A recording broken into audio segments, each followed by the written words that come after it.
డబ్బు ఉంటే వాడు పెద్ద మనిషి అయిపోతున్నాడు. డబ్బు ఉంటే రాజకీయాల్లో చలామణి అయిపోతున్నాడు.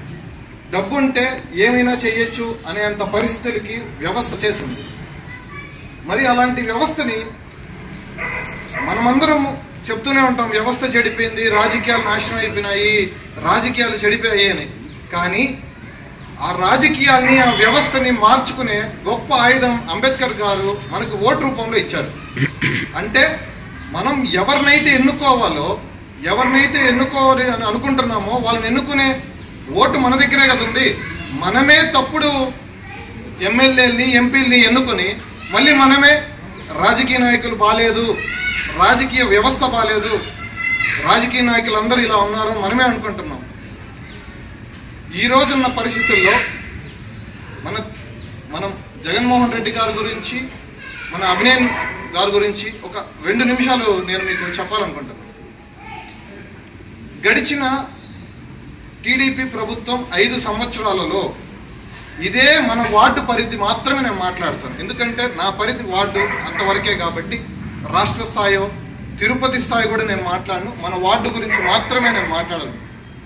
గడిచిన 5 సంవత్సరాలలో అంటే ముందు మన వైసీపీ ప్రభుత్వం రాకముందు ఏదైనా ఒక రేషన్ కార్డు కావాలన్నా మీకెవరికి చాలా మందికి ఇక్కడ అది తెలియదు అనుకుంటా. నాకు తెలిసి మన పక్కనే ఉన్న పాచిగుంట్లో కానీ, ఎదురుగా ఉన్న ఇళ్లలో కానీ, అంబేద్కర్ కాలనీలో కానీ ఎవరికైనా రేషన్ కార్డు కావాలన్నా, ఒక ఇళ్ల పట్టా కావాలన్నా, ఒక పెన్షన్ కావాలన్నా, ఏదైనా ఒక క్యాస్ట్ సర్టిఫికేట్ కావాలన్నా, వాళ్ళ ఇంట్లో ఏ చిన్నది కావాలన్నా తెలుగుదేశం పార్టీ కార్యకర్తల దగ్గరికి వెళ్ళి 10-20 సార్లు తిరిగి వాళ్ళు అడిగిన లంచం ఇచ్చి వాళ్ళని కాళ్ళ నేరా పట్టుకుంటే గానీ జరిగే పరిస్థితి లేకుండా ఉన్నది. ఇది వాస్తవం. ఈ పరిస్థితుల్లోనే నా దగ్గరకు వచ్చిన ఎన్నో మందికి ఎన్నికల ముందు మనమందరం ఒక హామీ ఇచ్చాం. అమ్మా, మన జగనన్న ప్రభుత్వం వస్తుంది, మేముంటాము, వాళ్ళ తరపున ప్రతినిధిగా మేముంటాము, మీకందరికీ ₹1 లంచం లేకుండా, ₹1 మేము తీసుకోకుండా మీకు అనుకున్న పనులన్నీ మేము చేసి పెడతామని మనం మాటిచ్చాము. అంతకు ముందున్న పథకాలన్నీ ఏంటి ఆలోచిద్దాం. మనం జగనన్న పథకాల గురించో, జగనన్న చేసిన పరిస్థితుల గురించో మనం అందరం చెప్పుకుంటుంటాం కదా. గడిచిన 5 ఏళ్ల గురించి కూడా మనం ఒక్కసారి రివైండ్ చేసుకున్నాం. దోమల మీద దండయాత్రని కొన్ని 100 కోట్లు ఖర్చు పెట్టారు.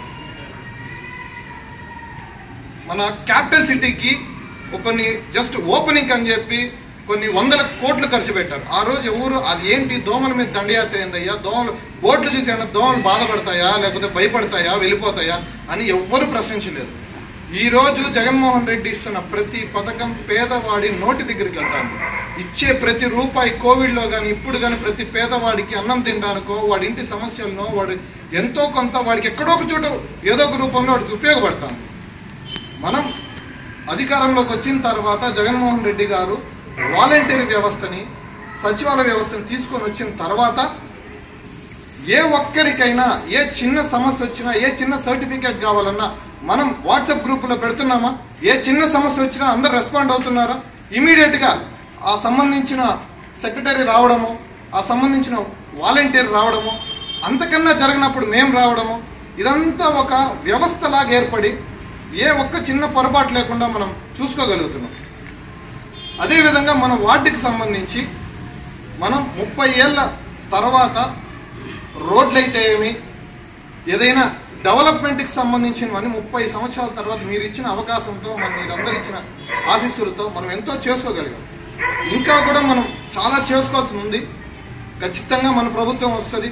వాటన్నిటిని కూడా చేస్తూ ఒక 3 yearsలో 41వ వార్డుని తిరుపతిలోనే అత్యధిక టాప్ బెస్ట్ వార్డుగా నేను చేస్తానని మీకు అందరికీ నేను మాటిస్తున్నాను.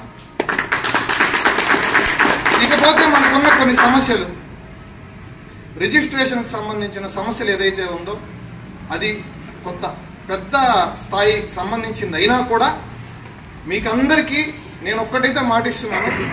మనమందరం కలిసికట్టుగా మొట్టమొదటిగా అందరం కలిసి ఒక దాని నిర్ణయం తీసుకొని మనం అభినయన్నని కానీ అత్యధిక మెజారిటీతో అందరం యూనిటీగా వెళ్ళి గెలిపించుకుంటే రేపు మనకి ఎదుగో మేమందరం యూనిటీగా మీకు ఓటేసామన్నా, మన వాళ్ళందరూ మీకు ఓటేశారని చెప్పి మనం ఫైట్ చేసి మనకు సమస్యలన్నింటినీ కూడా చేసుకుందాం.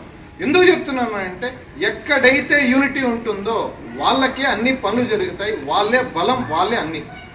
మనకన్నా కూడా పక్కనున్న కాలనీల్లో 70% 80% ఓటింగ్ జరుగుతుంటే మనకేరా అంటే 37% 40% జరగడానికి కూడా కష్టంగా ఉంది.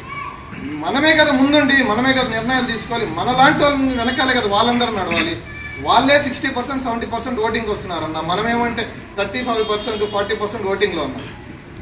ఈ ఒక్కసారి మనమందరం వైఎస్ఆర్సీపీ అభినయ్ అనే ఒక వ్యక్తిని మనం పార్టీలు దాటి, క్యాస్ట్ దాటి, రిలీజియన్ దాటి మనమందరం ఒక ఫ్యామిలీగా అభినయ్ అన్నకు ఒక్కసారి అత్యధిక మెజారిటీతో గెలిపిద్దాం.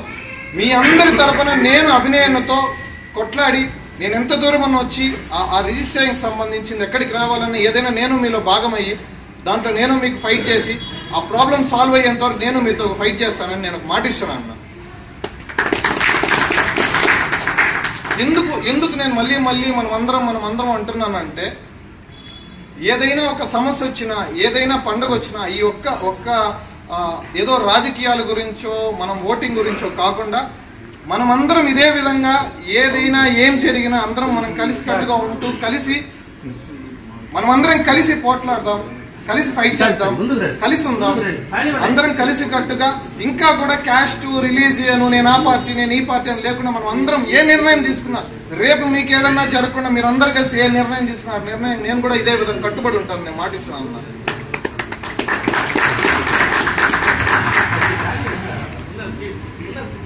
చివరిగా నేను ఒక్క మాట చెప్పాలనుకుంటున్నానన్నా. అభినయ్ గారు మనకు కోవిడ్ వచ్చింది. మనం 2019లో మన పార్టీ అధికారంలోకి వచ్చిన చాలా తక్కువ సమయంలోనే మనకు కరోనా వచ్చింది. కరోనా వచ్చినప్పుడు అభినయ్ అన్న గారు ఇంట్లో కూర్చోలేదు, బయటకు వచ్చి ఎన్నో మంది ఆకలి చావులు చచ్చిపోతున్నారు, వీళ్ళందరికీ మనం ఫుడ్ సాయం చేయాలని అతనే స్వయంగా నిలబడి తిరుపతిలో ఏ ఒక్కరికి ఆకలి అని లేకుండా అన్న నిలబడి ఎన్నో చేశాడు. కరుణాకర్ రెడ్డి అన్న కూడా వీధి తిరిగి కరోనా మీద అవగాహన కలిగిస్తూ ఎవరికైనా ఏదన్నా ఇబ్బంది వస్తే వెంటనే స్పందిస్తూ చాలా గొప్పగా దాన్ని హ్యాండిల్ చేశాడు. అదేవిధంగా మేము కూడా కోవిడ్ వస్తే మేము ఇంట్లో కూర్చోకుండా 6 నెలలు మేము బయట రూమ్ తీసుకొని మా వల్ల మా కుటుంబాలకు ఇబ్బంది రాకూడదని చెప్పి ప్రతి ఇంటికి ఎక్కడైతే కోవిడ్ వచ్చిందో సొంత బంధువులు, సొంత అన్నదమ్ములు కూడా వాళ్ళ ఇళ్ళకి రాని పరిస్థితుల్లో మేము ఎక్కడైతే కోవిడ్ వచ్చిందో వాళ్ళు ప్రతి ఇంటికి మేము వెళ్ళి వాళ్ళని హాస్పిటల్కి పంపించి వాళ్ళు తిరిగి ఇల్లు చేరేంత వరకు వాళ్ళని ఫాలోఅప్ చేసి ప్రతి ఒక్కరు నా తొండాలందరికీ 2 సార్లు 3 సార్లు కోవిడ్ వచ్చింది. అయినా కూడా మేము ఎక్కడ భయపడలేదన్నా. ప్రతి ఇంటికి మా వల్ల అయినంత శానిటైజర్ అవ్వచ్చు, లేకపోతే మన వార్డులో కొంతమంది తినలేని పరిస్థితులు ఉన్న వాళ్ళకి సొంత డబ్బులతో మనం కూరగాయలు ఏదో మన వల్ల చేసి మనం రోడ్ల మీద ఉన్నాం, ఏదో చేసుకోగలిగాము, అభివృద్ధి చేసుకుని అన్నీ చేస్తాం. ఈరోజు ఇన్ని సంవత్సరాల తర్వాత ఎవరో ఒక కొత్త వ్యక్తి వచ్చి నా దగ్గర డబ్బులుంది, నేను డబ్బులతో కార్యకర్తలను కొంటాను, నేను డబ్బులతో ఓట్లను కొంటాను అంటే 5 సంవత్సరాలు 7 సంవత్సరాలు మనం చేసిందంతా ఏమైపోతుందన్న ఒక్కసారి ఆలోచించండి. ఈ రోజు ఇదే మన 41వ వార్డులో హత్య కేసులు, అటెంప్ట్ మర్డర్ కేసులున్న వాళ్ళని తీసుకొని వచ్చి బూత్ అధ్యక్షులుగా చేశారు. మనల్ని కట్టడి చేయడానికి, మనల్ని ఇబ్బంది పెట్టడానికి. వాళ్ళకా మనం ఓట్లు వేసేది, వాళ్ళనా మనం గెలిపించేది. అదే జంగాలపల్లి శ్రీనివాసులు అనే వ్యక్తి చిత్తూరులో వైఎస్ఆర్సీపీ తరఫున నిలబడి వైఎస్ఆర్సీపీ తరఫున గెలిచి 5 సంవత్సరాలు వైఎస్ఆర్సీపీ ఎమ్మెల్యేగా ఉన్నారు. ఆ క్షణం మనం టీడీపీ సైడ్ నుంచో జనసేన సైడ్ నుంచో ఏమన్నా వ్యతిరేకించాము. వైఎస్ఆర్సీపీ ప్రభుత్వం మీద ఎన్నో ఆరోపణలు చేస్తుంటారు.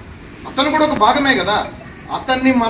అతను ఒక పనికిరాని వ్యక్తి, ఇతను ఎమ్మెల్యేగా నిలబడడానికి పనికిరాని వ్యక్తిని అతన్ని మన గూడూరు ఎమ్మెల్యేగా నిలబడ్డని వరప్రసాద్ని మనం వదిలేస్తే వాళ్ళనే తీసుకొని వచ్చి ఎంపీగా ఎమ్మెల్యేగా కంటెస్ట్ చేపిస్తున్నారు. ఇంతకన్నా దౌర్భాగ్యం ఉంటుందన్న. అంటే వాళ్ళ దగ్గర కనీసం ఎమ్మెల్యే ఎంపీ క్యాండిడేట్లు కూడా లేరు. వాళ్ళకి కనీసం మనం వదిలేసిన స్క్రాప్ను తీసుకొని వెళ్ళి ఎమ్మెల్యేలుగా ఎంపీగా నిలబెట్టుకున్నారు. ఈరోజు మనం అందరం మళ్ళీ గుర్తు పెట్టుకోవాల్సింది ఒకటే అన్న, మన వార్డు గురించి మనం ఆలోచిస్తే వాళ్ళు పెట్టిన బూత్ ఇన్ఛార్జీల గురించి ఒక్కసారి మీరు కనుక్కుంటే ఒక్కొక్కరి మీద ఎన్ని కేసులు ఉన్నాయి, చిత్తూరు నుంచి ఎంతమంది వచ్చి ఇక్కడ తిరుగుతున్నారు, వాళ్ళు ఎన్నిసార్లు మనల్ని రచ్చగొడుతున్నారు, ఎన్ని ఇబ్బందులు పెడుతున్నారు. ఈ రోజే పరిస్థితి ఉంటే రేపు ఒకవేళ ఏదైనా చిన్న పొరపాటు జరిగితే మనం ఎవరి దగ్గరికి వెళ్ళి అడుగుతాం? మనం ఎవరిని అడుగుతాం, ఎవరిని ప్రశ్నిస్తాం? ఈ రోజు ప్రశ్నించే ఇది మన ప్రభుత్వం, మనం అందరం కలిసి అందరికి ఇస్తున్నాం. ప్రతి ఇంటికి మనం మీ సమస్య మా స్పందన అనే ఒక కాన్సెప్ట్ పెట్టుకొని ప్రతి ఇంటికి వెళ్ళి, చరిత్రలో ఏ రాజకీయ నాయకుడు చేయని విధంగా ప్రతి ఇంటికి వెళ్ళి ఒక నంబర్ ఇంటి అంటించి, మీకు ఏ సమస్య వచ్చినా ఈ నంబర్కి ఫోన్ చేయండి. అంటే ఎవరింటికి ఏ రోజు ఎక్కడ ఏ క్షణం సమస్య వస్తుందో మనకు తెలియదు కదా. ఎప్పుడు ఎక్కడ ఏ సమస్య వచ్చినా మీరు మాకు ఫోన్ చేయండి అని చెప్పి మనం ఇంటింటికి తిరిగి రూలింగ్ వచ్చినప్పటి నుంచి మనం ఎక్కడ 2019 నుంచి ఎక్కడ ఏ ఒక్క రోజు కూడా మనం రిలాక్స్గా లేము. 19 వచ్చిన వెంటనే 6 నెలలకంతా మనం ప్రతి ఇంటికి తిరిగి మీకు ఏ సమస్య వచ్చినా మాకు కాల్ చేయండి అని చెప్పి ప్రతి ఇంటికి నెంబర్ అంటించాం. ప్రతి సంవత్సరం ఇచ్చే క్యాలెండర్లో మనం నెంబర్ పెడుతున్నాం.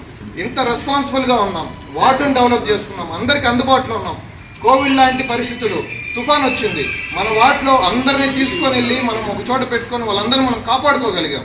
ఇన్ని చేసి నేను అడుగుతున్నది ఒకటి, మనమందరం కలిసి కట్టుగా అభినయాన్ని మన వార్డు నుంచి అత్యధిక మెజారిటీతో గెలిపిద్దాం. దీన్ని పార్టీలు దాటి అన్ని దాటి మనం గెలిపిద్దాం. ఇదొక్కటే నా విన్నపం అన్న. నేను ఏదన్నా తప్పుగా మాట్లాడుంటే నేను క్షమించండి. ఈ అవకాశం ఇచ్చిన సబ్జెక్ట్ అంతా చెప్పేశారు. మనం ఎందుకు మీటింగ్ పెట్టుకున్నాము, మనం ఎందుకు వచ్చున్నాము ఇక్కడికి అనేది విషయం చెప్పారు. రెండేది ఏంటంటే కరుణాకర్ రెడ్డి గారి గురించి, అభినయ్ గురించి ఇక్కడ ఉండే వాళ్ళందరికీ నాకన్నా ఎక్కువే తెలుసు. ప్రత్యేకంగా నేను చెప్పాల్సింది ఏముండదు.